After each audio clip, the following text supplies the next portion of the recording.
Et à la une de votre journal, donc Alexis, après Romy, Doron et Émilie dimanche dernier, d'autres otages israéliennes vont voir leur cauchemar prendre fin aujourd'hui. Oui, alors que la trêve dans la bande de Gaza est malgré quelques incidents globalement respectée depuis dimanche, le Hamas promet cette fois de libérer 4 soldates israéliennes.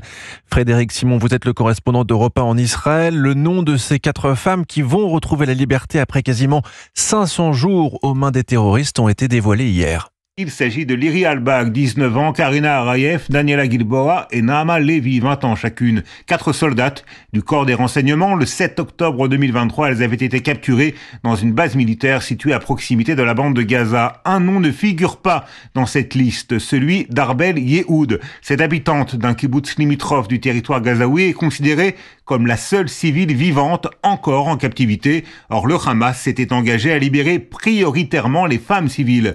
Arbel Yehoud serait détenu par un autre groupe terroriste, le Djihad islamique, mais pour Israël, son maintien en détention constitue une violation flagrante des termes de l'accord par le Hamas. Les libérations des 4 soldates ne sont toutefois pas remises en cause. Elles devraient s'effectuer ce samedi dans la matinée ou à la mi-journée. Ce n'est que lorsque les 4 jeunes femmes seront saines et sauves en Israël que l'État hébreu mettra en œuvre ses propres engagements. Autorisation donnée au retour de plusieurs centaines de milliers de civils gazaouis et libération de dizaines de détenus palestiniens, certains condamnés à perpétuité pour meurtre et activités terroristes. Frédéric Simon, correspondant d'Europe 1 en Israël.